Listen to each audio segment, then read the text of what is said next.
Ekonomi skolastik. Pada era skolastik, peran serta pengaruh gereja sangat kuat dalam pemikiran ekonomi skolastik. Masalah etika dan keadilan merupakan ciri utama pemikiran ekonomi aliran skolastik. Hal ini disebabkan oleh dominannya pengaruh ajaran gereja selama abad 17 sampai abad 19. Ekonomi skolastik. Pada era skolastik, peran serta pengaruh gereja sangat kuat dalam pemikiran ekonomi skolastik. Masalah etika dan keadilan merupakan ciri utama pemikiran ekonomi aliran skolastik. Hal ini disebabkan oleh dominannya pengaruh ajaran gereja selama abad 17 sampai abad 19. Pemikiran aliran skolastik yang populer adalah tentang harga yang adil dan pantas atau just price, yaitu harga yang sama besarnya dengan biaya-biaya dan tenaga yang dikorbankan untuk menciptakan suatu komoditi. Hal ini disebabkan karena tokoh-tokoh aliran tersebut dipengaruhi dengan kuat oleh ajaran gereja tersebut. Abad-abad pertengahan di Eropa adalah zaman keemasan bagi kekristenan. Pola pikir pada masa ini mendapatkan reaksi dari masa-masa sesudahnya, yaitu abad-abad modern. Zaman ini juga disebut zaman prabapa gereja. Mulai abad ke-6, sejarah filsafat memasuki fase baru, yaitu zaman skolastik.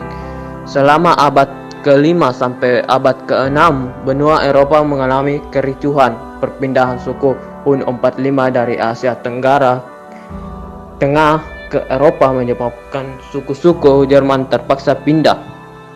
Pandangan gereja tentang perdagangan adalah kepentingan ekonomi, merupakan subordinat dari pengorbanan, dan perilaku ekonomi merupakan salah satu aspek pribadi yang terikat dengan aturan-aturan moralitas.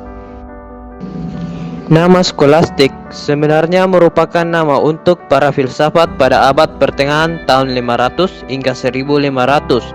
Pada umumnya, sejarah filsafat dan pemikiran pada abad pertengahan dibagi menjadi 3 periode. Periode tersebut diawali pada zaman awal skolastik 500 sampai 1200 tahun, kemudian tahun kejayaan skolastik abad ke-13 dan abad akhir skolastik tahun 1300 hingga 1500 tahun. Pada awal zaman skolastik tersebut, pemikiran yang dikeluarkan adalah adanya hubungan antara rasional dan iman. Albertus Magnus lahir 1206, wafat 1280.